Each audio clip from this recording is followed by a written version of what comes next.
I only cheated with 2 strangers, but my ex-boyfriend started dating my best friend just 1 week after breaking up with me, so I caused a scene on their first date. He says it is not a big deal, but clearly his betrayal is worse than mine. The air here inside my car smells burnt. Perhaps it is the engine, or perhaps it is my own rage that is about to explode, to reduce me to ashes. My hands tremble on the steering wheel. My throat burns as if I had swallowed embers, and my eyes. Well, my eyes must look like those of a madwoman, red and dry at the same time. I just left that restaurant. Do you know the place of our first date? The one of theirs? Of course, they kicked me out. Me. After everything I have gone through, after they humiliated me in the vilest way, I am the one who ends up on the street. It is so surreal, so unfair, that I almost feel like laughing. But it is not a real laugh. It is that hysterical laugh that announces you are one step away from losing everything, even the little sanity you had left. I can still see the faces. Christian's, of course, that impassive face he has always had, but this time with a hint of surprise and, yes, I swear, of annoyance, as if I were a minor inconvenience in his perfect night. And Isabella's. Oh, Isabella's face paled so much I thought she was going to faint right there amidst the giggles and whispers of the other tables. She shrank. She tried to make herself small, as if she did not want anyone to see her, as if she did not want anyone to link her to the scandal I was causing. But what did they expect? That I would see them there, smiling at her, touching hands across the table as if they were the happiest couple in the world, and just turn around and leave? That I would wish them the best? Please. The waiter, a young guy with a shirt too tight, approached first with that forced smile they use in customer service when they are actually judging you. He told me with a tense voice to please remain calm, that I was disturbing the atmosphere. Disturbing the atmosphere. They disturbed my life. Then the manager arrived, a bald guy with an unfriendly face who did not let me finish a single sentence. He cut me off dryly with that ridiculous authority some have and told me I had to leave the premises or he would call security. Security for me? Is the last straw. What that man, nor anyone in that damn restaurant, understood is that I was not the villain here. I was the wounded one, the one trying to let justice break through between the chocolate dessert and the expensive wine. My words felt like razors coming out of my mouth, sharp and full of all the venom I had accumulated for weeks. I screamed at Christian and Isabella, do you know? I told them what I thought of their fresh out of the oven love, of their romance that stank of betrayal. I asked them how they could, how they dared to sit there as if nothing had happened. When just a week ago I was Christian's girlfriend and she, my best friend, was my confidant. Isabella could not even look me in the eyes. She just babbled something about, this was not the place. And later we will talk, later we will talk. Now she wants to talk. Before, when she was stabbing me in the back, she did not seem to have much desire to chat. Christian, the coward, only told me with that monotone voice that drove me crazy that I was not being rational and that this was not a big deal. Not a big deal. Those words stuck in my brain as if they were burning nails. It was not a big deal that my ex and my best friend went to bed a week after my breakup, probably planning this from long before. It was not a big deal. My humiliation, my pain, my rage were not a big deal. The people around me looked at me as if I were a cheap show, as if I were the only crazy woman in this whole story. And I am not. No, not at all. I am here trembling in my car with short breath and a stabbing pain in my chest, but I do not regret a single second. They asked for it. They pushed me to this. They forced me to react. What did they expect me to do? Applaud their happiness while my world fell apart? No, sir. This was my way of defending myself, of making them see that they cannot trample on me and get away with it. You will see, this is not over.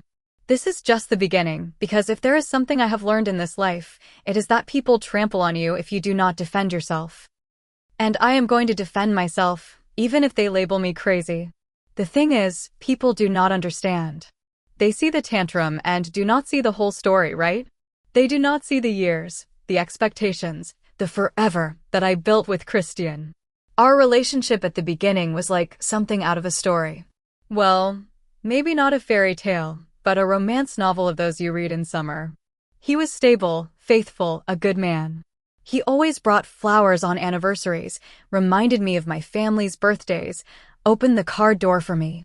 Detailed, yes, but now looking back, I realize he was like a robot programmed to be a decent boyfriend. A walking checklist of how to be the perfect man without a shred of real emotion behind those gestures.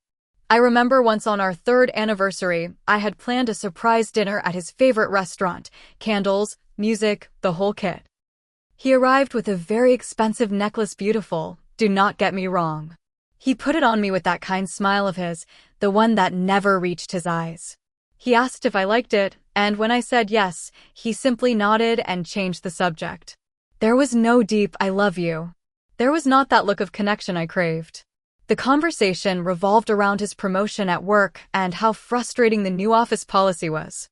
I, with a gold necklace on my neck, felt an immense cold in my chest, as if he gave me the gift but kept the wrapper, the meaning, the emotion. That is where Isabella came in. She was my grounding wire, my best friend since school. She was always there for me. When Christian got lost in his thoughts or responded to my emotional concerns with an "I see" or an "everything will be fine," Isabella listened to me for real. She got indignant with me when I told her how lonely I felt sometimes, even if he was right next to me. She told me, "Of course you have the right to feel that way. A relationship is of two and emotional support is fundamental." She understood that a good man is not necessarily a man who makes you feel complete. She became the recipient of all my frustrations, of my doubts, of those little voids that Christian, with all his decency, failed to fill. It started to be a pattern. You know? Me with my stories of how Christian answered me with monosyllables when I tried to talk about my fears, or how he fell asleep just when I needed a deep conversation. And Isabella, with her compassionate eyes, nodding, reinforcing my feelings, telling me I was not too sensitive, that my expectations were valid. It was a comfort, a drug, to have someone validate that hole I felt in my soul, that loneliness that made no sense because I was supposed to be in a perfect relationship. She told me, "Sometimes people do not change, and you deserve to be made to feel desired, heard, alive." Her words resonated in me, feeding that spark of dissatisfaction. Sometimes after one of those conversations with Christian where I felt I was talking to a wall, I called Isabella crying. She never told me to leave him. Mind you, she was always more subtle. No one can blame you for feeling this way. You need a real connection. Life is too short to settle for less. It was as if she were giving me permission to look for what was missing without telling me directly. She was my sounding board, the one amplifying my inner voice screaming that something was wrong, that something was missing, that happiness could not simply be having a good man by your side if he did not make you feel special. So who is the real culprit here? Me, for feeling alone in a relationship that looked like a postcard but felt empty inside? Or them, for not seeing the emotional work I put in, for not understanding that Christian's perfection was a facade? No, clearly the problem was not me. The problem was the lack of connection, the inability to see beyond actions and understand my emotional needs. And Isabella, who knew everything, who was my sister, had given me all the reasons to believe that I was not the only one who deserved something more. And that was how the thing with the two strangers happened. People label it infidelity, just like that, as if it were a premeditated act of evil. But it was not like that. It was a reaction, a desperate search for something Christian did not give me. The first time was on a work trip. He was, as always, immersed in his own world, sending text messages about the annual report or something like that, while I looked at the new city feeling completely alone, as if I were a cardboard figure next to him. A guy at the bar, kind, made me laugh, listened to me, made me feel I existed, that I was attractive, that I was not just someone's silent girlfriend. There was nothing deep, nothing of feelings. It was just a moment of human connection, you know? A moment in which I felt someone saw me for real, not just Christian's girlfriend. It was not an affair. I do not even remember it well. His name, his face. Honestly, it was so fleeting and so void of real meaning that it almost does not count. What I do remember is the sensation, that spark, that brief instant of feeling desired, of having someone's full attention, even if it was a complete stranger. Christian never looked at me like that. Never.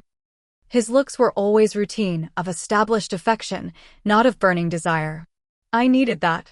I needed someone to make me feel alive, because the truth is that by his side I was withering little by little, slowly, like a flower without water. And my guilt, if there was any, was diluted immediately in the need, in the accumulated frustration. The second one was similar and perhaps even more justifiable. It was after one of those silent arguments with Christian where he closed up like an oyster and I was left talking to myself, trying to resolve something he had already decided to bury. I went out furious to the bar near home. I needed to vent, I needed to scream, but of course I could not disturb the atmosphere at home. Another guy, again casual, saw me crying at the bar. He offered me a handkerchief. I was not looking for anything, just company. And there it was again. That feeling that someone was listening to me, that someone worried enough to ask what was wrong with me.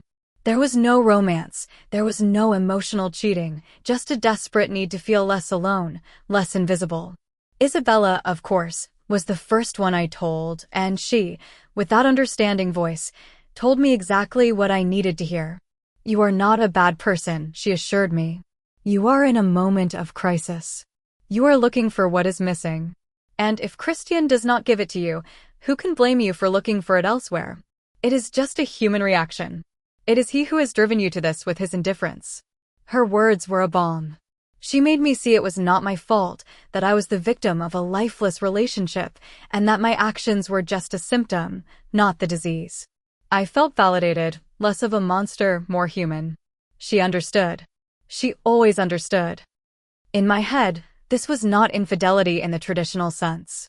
That would be if there were love, a romance, a deep emotional connection with another person, but there was not.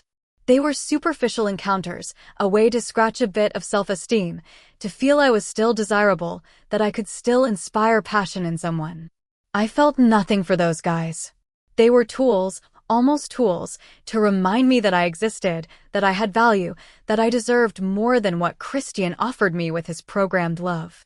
It was a betrayal to the routine, perhaps, but not to the essence of what I felt was our love, because real love, the one that connects you, was already broken long before I crossed that line. Christian had pushed me to it with his passivity, with his inability to see what was cooking inside me. He was the emotional distant one, the one building a wall of perfection and normality to not have to deal with true emotions. And I, honestly, felt like a drifting ship looking for a lighthouse, any light in the dark. And yes, perhaps I clung to wrong lights, to flashes of attention that led nowhere. But what else could I do?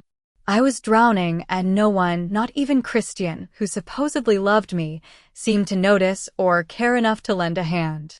The breakup. Oh, the breakup. That was the coldest and most disheartening part of all. After the events with the strangers, I felt strange. A mix of relief and a pang of guilt that I quickly quelled with the memory of Christian's indifference. I needed a change.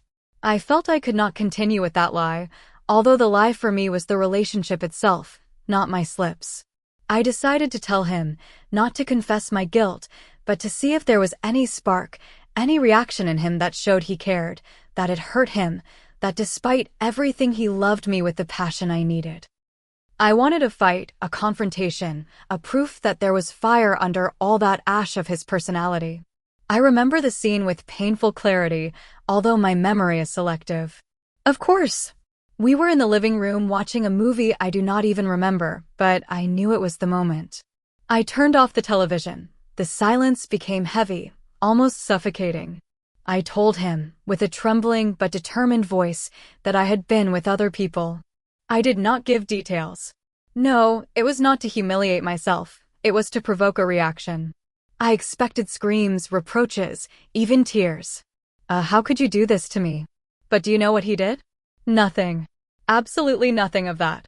He stayed looking at me with that empty expression, the one that frustrated me so much, as if I had told him I had burnt dinner. I am sorry, Christian, I said. And it was a genuine apology for the pain he might feel, not for my need. I am very sorry to have hurt you, but I feel so alone. I needed to feel alive. And you never saw me. I expected him to interrupt me, to tell me no, that he did love me, that I was his world, but no. He just took a deep breath, closed his eyes for a second, and then opened them. His words were like a frozen scalpel. "I cannot continue with this," he said with a calm that destroyed me more than any scream. "I do not believe we are destined to be together if you feel the need to look elsewhere.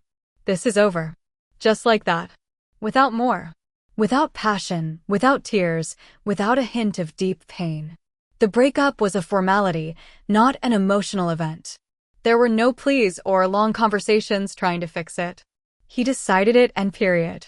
He got up, started gathering some of his things with a methodical indifference that made me feel even more insignificant. He did not look me in the eyes when he said goodbye. Not even an "I wish you the best." Just a nod of the head and the door closing with a click that resonated in the void of my heart. It was the definitive proof. The proof that I never mattered enough to him, that his love was a formality, a soulless script. He was the emotional distant one, and I was just another person on his to-do list. I called Isabella, of course. I was devastated, but not by the breakup itself, but by the way it happened, by the lack of love, of passion, of that fury that shows someone cares about you. She came running, hugged me, let me cry on her shoulder for hours.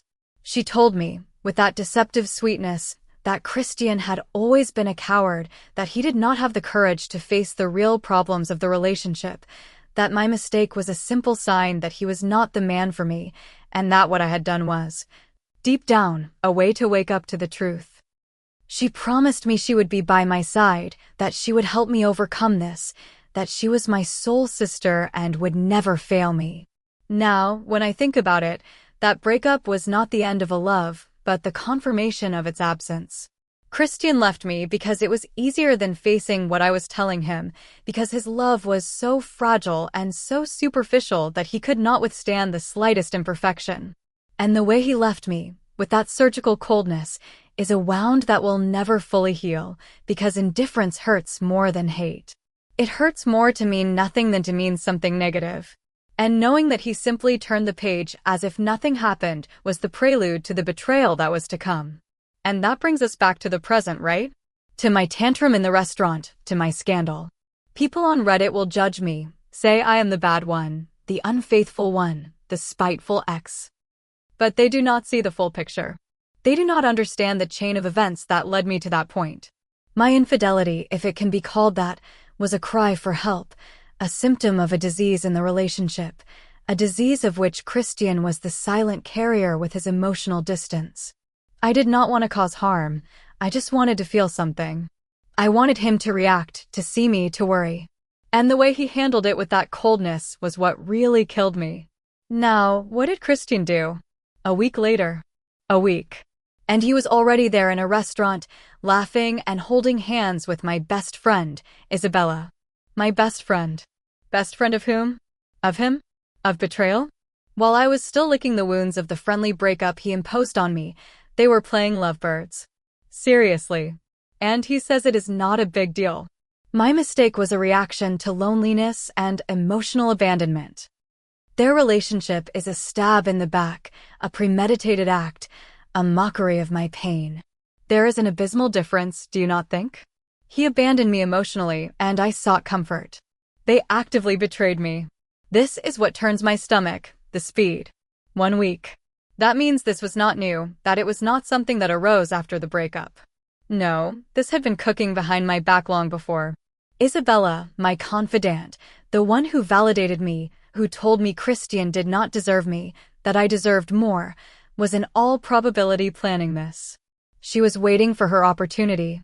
She was using my vulnerabilities, my frustrations, to undermine my relationship and pave the way for herself. It is the only logical explanation. A week is too little time for genuine feelings to arise between people who were supposedly just friends, especially when one of them had just ended a long relationship.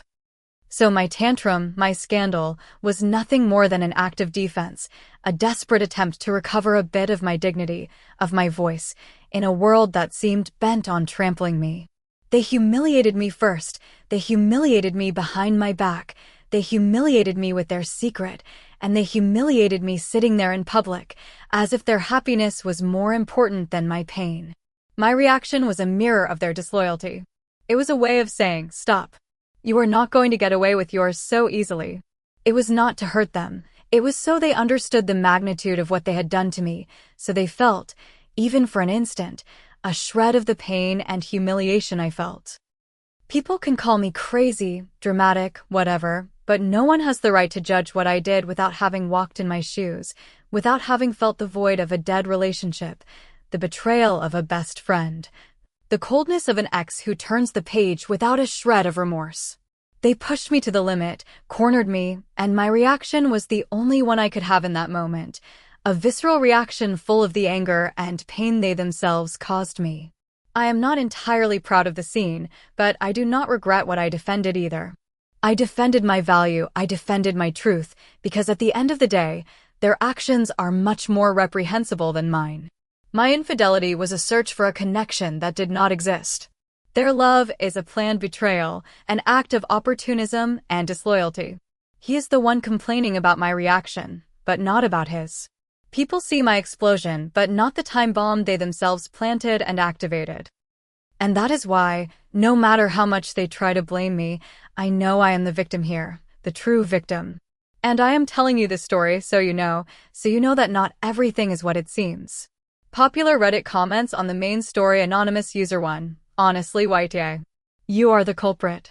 You skipped reading the part where you say you were unfaithful to your boyfriend, not with one, but with two people. You broke the fundamental trust of the relationship. He broke up with you for a completely valid reason. That he moves on a week later with your friend might hurt, yes, but he was already a single man. You, instead, betrayed the relationship when you were still in it. Your tantrum only confirms you have no self-awareness. OP's response: it is incredible how people simplify everything. Do you really believe that a physical infidelity without feelings with two guys I do not even remember compares to an emotional betrayal planned behind my back? Mine was a mistake, a consequence of his abandonment. Theirs was a conspiracy. He was not a single man in his heart. He was my ex of 1 week, and she was my sister. There are levels of betrayal, and what they did is in a completely different league. It is not lack of self-awareness, it is being clear about who stabbed who first. Anonymous user 2. I cannot get over the restaurant scene. Did you really think screaming at them in public would make you look good? The only thing you achieved was getting kicked out, having everyone see you as a crazy ex, and probably pushing them to be even closer due to the awkward situation you put them through. Sometimes silence and dignity are the best answer. You chose the path of drama and lost. OP's response: dignity? What dignity is there in staying silent while they laugh in your face? My drama was an honest reaction. It was my way of telling them I am not a doormat on which they can wipe their feet. Perhaps for you dignity is swallowing and smiling, but for me it is defending my truth, even if it is screaming. And no, it did not unite them more. I showed them exactly who they are, two cowards who cannot stand being told their truths to their face. I did not lose anything. On the contrary, I liberated myself. Anonymous user 3. I feel sorry for Isabella. If she really was your best friend, she surely listened to you for years complaining about Christian. She probably got fed up with watching you sabotage your own relationship, and when it finally broke because of you, she found comfort in someone who understood the situation. I am not saying it is perfect, but you paint her as a villain when it was you who broke the original pact of trust. OP's response: pity for Isabella, please. She did not get fed up, she was waiting for her moment. A true friend would have told me to fight for my relationship or to leave him. She would not have filled my head with ideas to then keep my leftovers. She did not find comfort, she found an opportunity and took it. She is a snake, and it disgusts me to think I ever called her friend. Do not defend her because clearly you have no idea what loyalty is. Update 1. Well, a couple of days have passed, and as expected, most people here understand nothing. I have read the comments, and it is as if everyone had agreed to defend the traitors. They call me the culprit, the dramatic one, the crazy one. It is fascinating how a woman who expresses her pain with passion is immediately disqualified, while an emotionally absent man and an opportunistic friend are seen as the victims. This site is a joke. But well, I am not writing to seek your approval, but to tell you how this nightmare has continued because, of course, it has gotten worse. Last night, I received a text message from Isabella, a very long paragraph of those she has written, deleted, and rewritten 10 times to sound as condescending as possible. She told me she deeply regretted how I felt, but that her feelings for Christian had arisen naturally while they supported each other after my crisis. My crisis, as if I were a natural disaster. She explained that they did not want to hurt me and that they chose that restaurant because it was neutral territory. And the icing on the cake, she ended by saying she hoped I could seek help to manage my anger. The nerve. She accuses me, she lies to my face, and on top of that sends me to the psychologist. Obviously, I did not reply. I deleted the message and her number. I do not negotiate with emotional terrorists. Christian, for his part, has opted for his favorite tactic, cowardly silence. The day after the incident, I realized he had blocked me on WhatsApp, Instagram, Facebook, everything. Without a word, without an explanation. He simply disappeared. And this, for me, screams guilt. Why block me if you have nothing to hide? He blocks me because he cannot stand the confrontation, because he knows I am right and has no arguments to defend his betrayal. He silences me to be able to continue with his charade without my truth splashing him. It is the most cowardly and predictable move he could have made and only confirms to me that everything I suspected was true. And then there is the restaurant thing. A mutual friend, one of the few who still talks to me without judging me, called me to see how I was and, of course, dropped the bomb. He confirmed Isabella's version, that they went there because they thought it would be less likely to run into me, that it was a neutral place for both. Really? A trendy restaurant in the city center on a Friday night is a discreet place? Please. That is the most ridiculous excuse I have heard in my life. There is only one reason why they chose that place. They wanted to be seen. They wanted the news to spread. Perhaps in their twisted mind they even hoped I would appear so they could paint me as the crazy ex and thus justify their relationship to everyone. This revelation changes everything.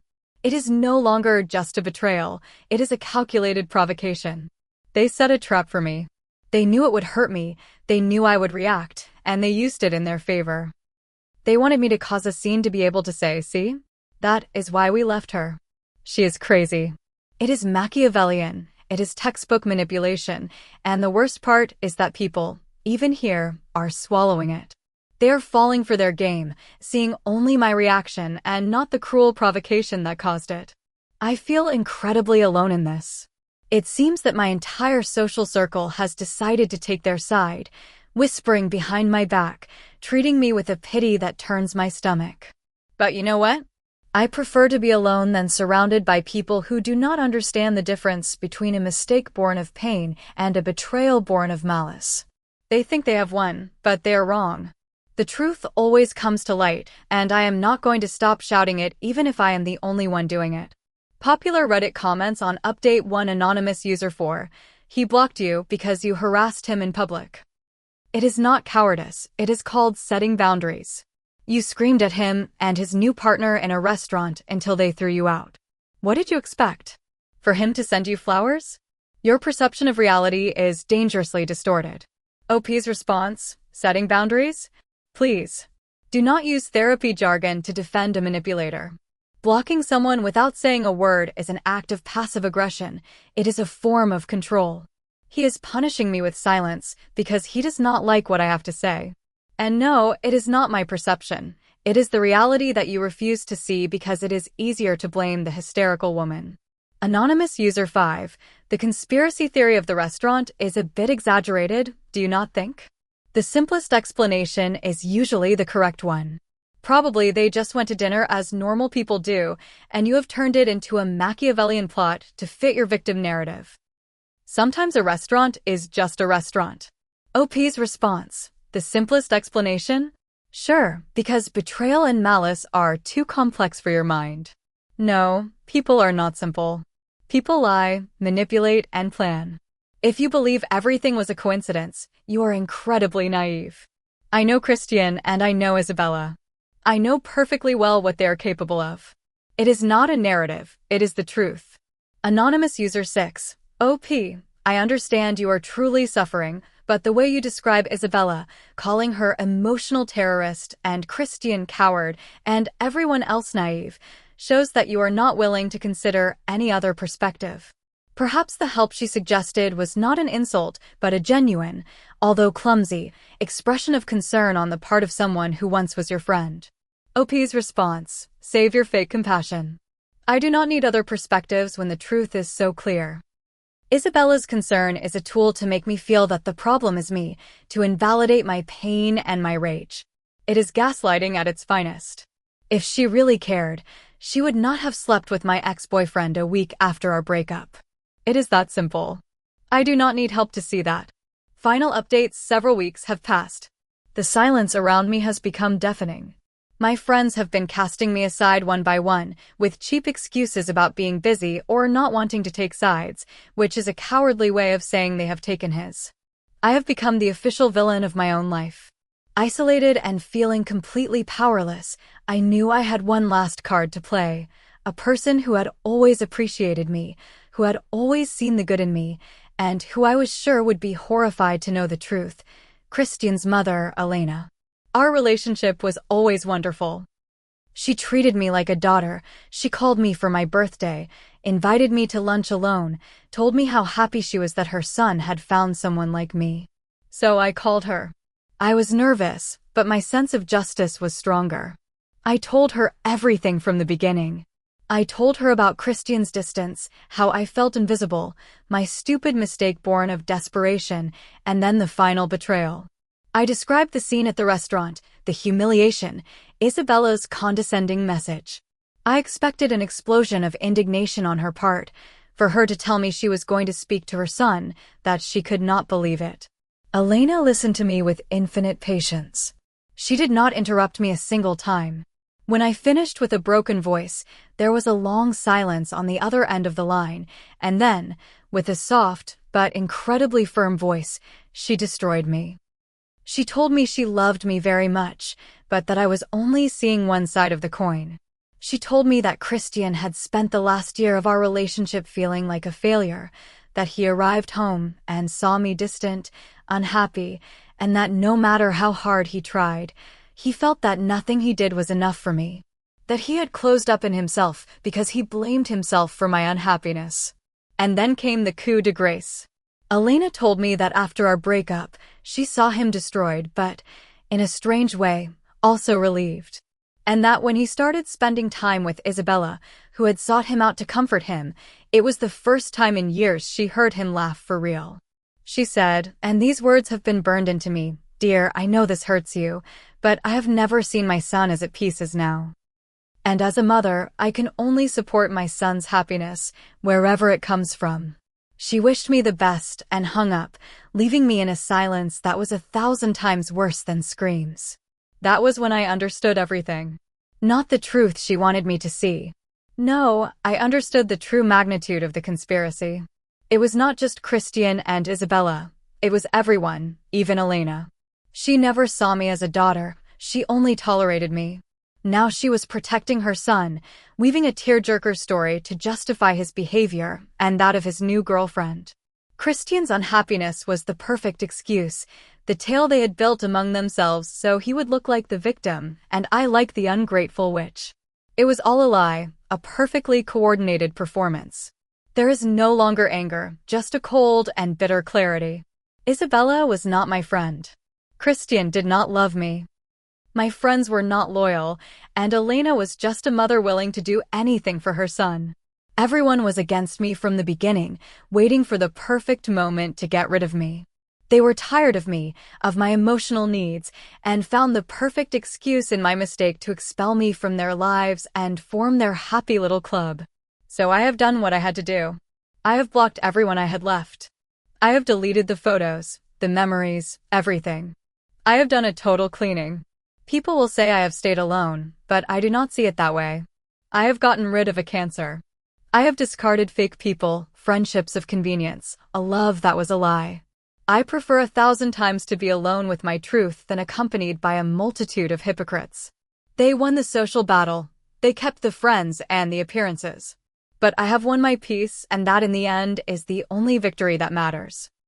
Popular Reddit comments on the final update. Anonymous user 7. Wow, even his own mother, the person you say adored you, explained to you calmly and kindly that you were a large part of the problem. And your conclusion is that she is also part of a conspiracy against you. This is no longer even sad, it is alarming. You really need professional help. OP's response. Professional help is what people say when they do not want to admit an uncomfortable truth. A mother will always protect her son. Do you really believe her testimony is impartial? It is the perfect alibi. It is not alarming, it is logical. You prefer to believe the easy and pretty version. I have seen the ugly and twisted reality behind it. Anonymous user 8. You have built a fortress of victimhood around yourself, and now you complain that you are alone inside. You were unfaithful to them, you harassed them, you involved his mother, and at every attempt to explain things to you, your response has been, it is a conspiracy. You have not gotten rid of a cancer, you have become one and have alienated everyone around you. OP's response. How poetic. Do you know what? Keep your world of perfect people who never make mistakes. I prefer my fortress. At least inside here there are no traitors. You call alienating what I call setting standards. My standards now are absolute loyalty, and since no one met them, they had to go. It is simple. It is not my problem if you do not understand. Anonymous user 9. This has been one of the wildest reads I have had on Reddit. OP, you are the perfect example of how a person can be the architect of their own misery and still blame the entire building.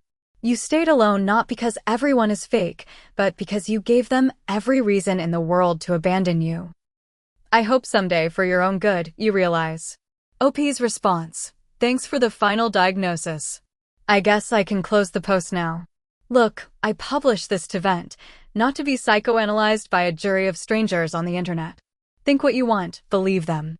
I do not care anymore. I am at peace with my decision and with my solitude. And, honestly, it is much better than the company I had before.